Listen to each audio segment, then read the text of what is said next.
Welcome to Plot Cap Hindi. Bionic एक robot system है जो कि एक चिप के साथ कंट्रोल होता है। अगर ये चिप खराब हो जाए तो वो बंदा अपाहिज हो जाता है या हमेशा के लिए कोमा में चला जाता है। इसके अलावा बायोनिक प्रोस्थेसिस कराना कानूनी तौर पर जुर्म भी है, लेकिन फिर भी लोग अपने जिस्म के अज़ा कटवा कर बायोनिक प्रोस्थेसिस करा के आंख, बाजू या टांग लगवाते हैं। इस तरह वो खेलने, सोचने और लड़ने में आम इंसान से 30 गुना ज्यादा शक्ति रखते हैं। बायोनिक मूवी के स्टार्ट में एटलेस हिर्श, जो कि 36 साल की उम्र में एक मशहूर बॉक्सर था, जो अपने मशहूर बॉक्सर की वजह से माइडो के नाम से जाना जाता, जिसने कामयाबी के लिए अपना दाया बाजू कटवाया ताकि बायोनिक प्रोस्थेसिस लगा सके। लगाने के लिए इजाजत ना मिलने की वजह से उसका कैरियर खत्म हो जाता है। इसके लिए वो बैंक में आकर सिक्योरिटी चेकिंग करवाने के बाद लॉकर रूम में जाता है, जहां वो अपने 3 लॉकर खोलकर उसमें मौजूद बायोनिक आर्म उठाकर अपने बाजू के साथ फिक्स करता है। फिर लॉकर के सिक्योरिटी गार्ड को मारकर डायमंड वाले लॉकर को बायोनिक हाथ से तोड़कर डायमंड चुरा लेता है। इतनी देर में लॉकर का अलार्म बजने की वजह से बैंक के सिक्योरिटी गार्ड वहां पहुंचकर उस पर शूट करते हैं, लेकिन माइडो अपने बायोनिक हाथ को आगे करके अपने आप को गोलियों से बचाकर वहां से बाहर निकल आता है। फिर आगे खड़ी औरत को ढाल बनाकर वॉशरूम में चला जाता है, जहां से वो सेवरेज पाइप के जरिए गुजरता हुआ मेन होल से बाहर निकलकर रोड पर आ जाता है, जहां पर उसका भाई हाइटर इंतजार में खड़ा होता है। फिर वो डायमंड अपने भाई को देकर उसे वहां से जाने का कहता है, क्योंकि माइडो शदीद जख्मी होने की वजह से आगे साथ नहीं दे सकता। इसलिए वो अपनी गर्दन तोड़कर अपने आप को मार देता है ताकि तमाम सबूत खत्म हो सके। फिर इसका भाई वहां से चला जाता है। इधर मारिया को दिखाया जाता है, जो अपनी मॉम की तरह लॉन्ग जंप चैंपियन बनना चाहती थी, लेकिन उसकी छोटी बहन गैबी को ब्लड ट्यूमर की वजह से अपनी दाईं टांग पर बायोनिक प्रोस्थेसिस करा के लॉन्ग जंप चैंपियन जीतते हुए मारिया का रिकॉर्ड तोड़कर नया रिकॉर्ड बना लेती है।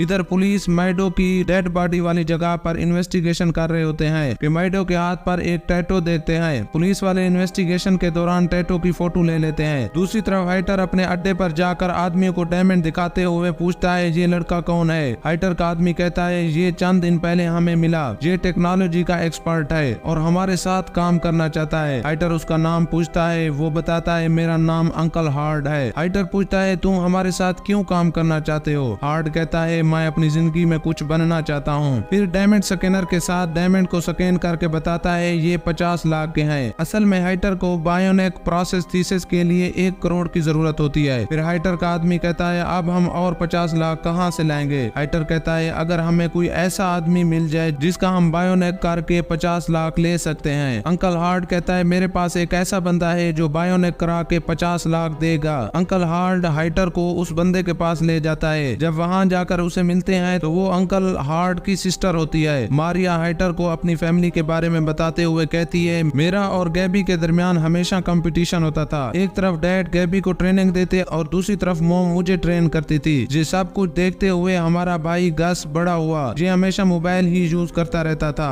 फिर अचानक हमारी मॉम की डेथ के बाद हमें बहुत बड़ा सदमा पहुंचा। असल में अंकल हार्ड का नाम ही गस होता है, जो अपना नाम नापसंद करने की वजह से अंकल हार्ड रख देता है। फिर मारिया वहाँ से जाते हुए हाइटर को दोबारा मिलने का कहती है। दूसरी तरफ बायोनिक लैब में सीईओ कहता है, हमारे बायोनिक प्रोस्थेसिस की चाहत दुनिया में बढ़ रही है। ज्यादातर सपोर्ट्स में बायोनिक लोगों की जरूरत बन गया है। उनका डैड रिकार्डो कहता है, हमारे बायोनिक प्रोस्थेसिस की ताकत आम इंसान से 30% ज्यादा हो गई है। मेरी बेटी गैबी हर साल की तरह इस साल भी लॉन्ग जंप चैंपियन जीत कर तुम्हारे बायोनिक प्रोस्थेसिस का नाम रोशन करेगी। दूसरे दिन मारिया हाइटर के साथ ग्राउंड में मैच प्रैक्टिस देख रही थी। हाइटर मारिया को कहता है, अगर तुमने बायोनिक करवाया होता तो तुम्हें कोई भी हरा नहीं पाता। मारिया कहती है, बायोनिक करवाना एक जुर्म है। फिर रात को मारिया अपनी बहन की पार्टी में जाती है, क्योंकि इस साल भी गैबी लॉन्ग जंप चैंपियन जीत जाती है, जो इसी खुशी में पार्टी करती है। मारिया पार्टी में कहती है, बायोनिक आम इंसान से ज्यादा जंप करते हैं। फिर गैबी को कहती है, मैं तुम्हें आइंदा साल लॉन्ग जंप चैंपियनशिप जीत कर दिखाऊंगी। ये बात कहते हुए पार्टी से चली जाती है। मारिया घर वापस जा रही होती है कि अचानक एक गाड़ी से उसका एक्सीडेंट हो जाता है, जिसके कारण उसकी बाएं टांग कट जाती है। फिर मारिया बायोनिक प्रोस्थेसिस करा के लॉन्ग जंप चैंपियन की ट्रेनिंग करती है। दूसरी तरफ गस और हाइटर रॉबरी का प्लान बनाते हुए मारिया को भी अपने साथ शामिल कर लेते हैं। फिर रात को वो बैंक की गाड़ी को ट्रेस करके हमला करते हैं। बैंक का एक आदमी मारिया का चेहरा देख लेता है, जिसकी वजह से हाइटर उसे मार देता है। फिर रॉबरी करके वहाँ से निकल रहे होते हैं कि पुलिस वहाँ पहुँच जाती है। अपने अड्डे पर वापस आकर मारिया हाइटर से पूछती है, तुमने तो कहा था कि हम लोगों की मदद करने के लिए रॉबरी कर रहे हैं, फिर इस आदमी को क्यों मार डाला? हाइटर जवाब में कहता है, क्योंकि उसने तुम्हारा चेहरा देख लिया था और वहाँ अपने भाई गास को देखकर हैरान हो जाती है। असल में इस प्लान का मास्टरमाइंड गास होता है। मारिया हाइटर से पूछती है इतनी रकम क्या करोगे? हम इस रकम से निम लेकर नए बायोनिक प्रोस्थेसिस बनाएंगे। मारिया अपने भाई को कहती है तुम इनके साथ मिलकर अपनी जिंदगी को बर्बाद कर रहे हो। वो कहता है मेरे पास और कोई रास्ता नहीं है। इधर पुलिस वाले बैंक गार्ड की इन्वेस्टिगेशन करते हुए वो जानते हैं कि हम पर हमला करने वाला एक बायोनिक था। दूसरी तरफ रिकार्डो घर आकर मारिया और गैबी को बताता है तुम दोनों बहनों को इस साल लॉन्ग जंप चैंपियन में खेलने की इजाजत मिल गई है। अब हमारे घर से 2 बायोनिक गेम खेलेंगे।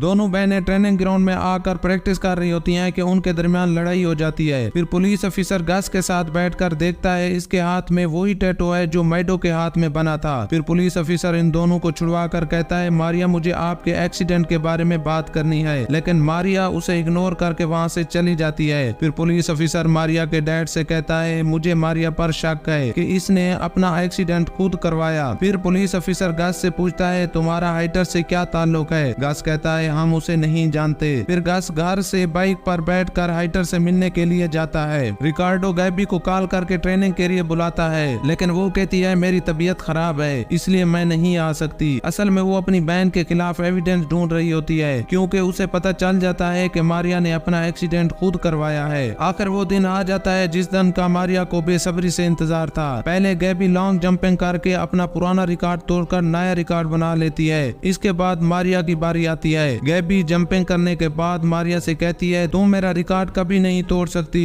जवाब में मारिया कहती है ये तो वक्त ही बताएगा। मारिया लॉन्ग जंप लगाकर गैबी का रिकॉर्ड तोड़ देती है, लेकिन अभी फाइनल राउंड बाकी होता है। फाइनल में गैबी अपनी बहन का रिकॉर्ड तोड़ने की कोशिश करती है, लेकिन नीम की पावर खत्म होने से वो गिरकर कोमा में चली जाती है। इस तरह मारिया लॉन्ग जंप चैंपियन का नया वर्ल्ड रिकॉर्ड कायम कर देती है। दूसरी तरफ जब गैबी होश में आती है तो मारिया से कहती है मुझे सब पता है कि तुमने अपना एक्सीडेंट खुद करवाया ताकि तुम मेरा रिकॉर्ड तोड़ सको। गैबी कहती है एक्सीडेंट होने से पहले हाइटर पुलिस को कॉल करके कहता है मैंने अभी एक एक्सीडेंट होते हुए देखा। इन्फॉर्म करने के बाद खुद अपनी गाड़ी से एक्सीडेंट कर देता है। मारिया गैबी को कहती है मुझे माफ कर दो, अब सब कुछ भूल कर नई जिंदगी शुरू करते हैं। लेकिन गैबी कहती है मैं ये सब कुछ नहीं भूल सकती। फिर हाइटर मारिया से मिलकर कहता है हमें निम की डिलीवरी के बारे में खबर मिली है, अब हमें आगे बढ़ना होगा, हम मिलकर दुनिया बदल देंगे। लेकिन मारिया इसका साथ देने से इनकार कर देती है। तो हाइटर कहता है हमारे दरमियान डील हुई थी कि तुम मेरा साथ दोगी, आज मेरी वजह से तुम्हें सब कुछ मिला है। फिर मारिया वहाँ से चली जाती है। मारिया घर आकर प्रैक्टिस कर रही होती है कि गस वहाँ आकर पीने के लिए पानी देता है। दूसरी तरफ हाइटर का आदमी गैबी को हॉस्पिटल से उठाकर ले जाते हैं, लेकिन मारिया कुछ नहीं कर पाती क्योंकि गस ने जो पानी दिया उसमें बेहोशी की दवा मिली हुई थी। फिर हाइटर मारिया से कहता है तुम्हें अपनी डील मुकम्मल करनी होगी, फिर तुम्हारी बहन वापस करूंगा। मारिया डील मुकम्मल करने के लिए मान जाती है। असल में मारिया को एक बिल्डिंग से दूसरी बिल्डिंग में कूद कर डायमंड लाना होते हैं। प्लान के मुताबिक मारिया एक बिल्डिंग से दूसरी बिल्डिंग में कूद कर डायमंड वाला बैग उठाकर पार्किंग से गाड़ी निकाल कर हाइटर से राब्ता करती है। इधर सीसीटीवी कैमरे में पुलिस मारिया को पहचान लेती है। उधर मारिया हाइटर समझकर गस को टक्कर मारती है। जब वो गाड़ी से उतर कर देखती है तो उसका भाई गस होता है। फिर वहीं पर हाइटर अपने आदमियों के साथ आ जाता है। मारिया उनसे लड़ने की कोशिश करती है मगर वो उससे बंदी बनाकर उस जगह ले जाते हैं जहाँ उसकी बहन को रखा होता है। फिर नीम के डीलर वहाँ आ जाते हैं। हाइटर का आदमी कोड मिलाकर डायमंड बॉक्स को खोल देता है। हाइटर मारिया को डायमंड दिखाने के लिए अपने पास बुलाता है। मारिया डायमंड बॉक्स को पांव मारकर गिरा देती है। फिर वहीं लड़ाई शुरू हो जाती है। आखिर में मारिया और गैबी मिलकर हाइटर के आदमियों को मार देती है। गैबी मारिया को वहाँ से निकलने का कहती है क्योंकि वहाँ पर पुलिस आ जाती है। मारिया को पुलिस वाले वहाँ से निकलते हुए देख लेते हैं। मारिया ग्राउंड की दीवार को क्रॉस करते हुए इसकी बायोनिक टांग तार से लटक जाती है। मारिया अपनी बायोनिक टांग खोलकर नीचे गिर जाती है, लेकिन चोट लगने के कारण वो उठ नहीं सकती। गैबी व्हील चेयर से उठकर कार चलाते हुए पुलिस को क्रॉस करते हुए मारिया के पास पहुंच जाती है। फिर मारिया को कार में बिठाकर कार चलाते हुए वहां से निकल जाती है। दूसरी तरफ गस के एक्सीडेंट के कारण दोनों टांगे और एक आंख ज़ाय हो जाती है। इसका डैड बायोनिक प्रोस्थेसिस करवाता है। 6 माह बाद दोनों बहनें ट्रेनिंग सेंटर खोलकर बायोनिक बच्चों को ट्रेनिंग देती हैं। फिर मारिया और गैबी निम डीलर से मिलने जाती हैं। मारिया निम डीलर से कहती है क्या आप बायोनिक की फौज बनाना चाहते हैं? मेरे ख्याल में आपको सिर्फ 3 बायोनिक की जरूरत है। निम डीलर कहता है यहाँ पर सिर्फ तुम 2 बायोनिक हो। मारिया अपने भाई गस को इशारा करते हुए बुलाती है। निम डीलर उसकी पावर चेक करने के लिए अपने आदमियों से मुकाबला करवाता है, लेकिन गस उनको एक एक कर करके गिरा देता है। इसके बाद तीनों के साथ डील फाइनल होती है। यहीं पर मूवी का दी एंड होता है। मूवी की एक्सप्लेनेशन अच्छी लगी तो चैनल को सब्सक्राइब करना ना भूलिएगा।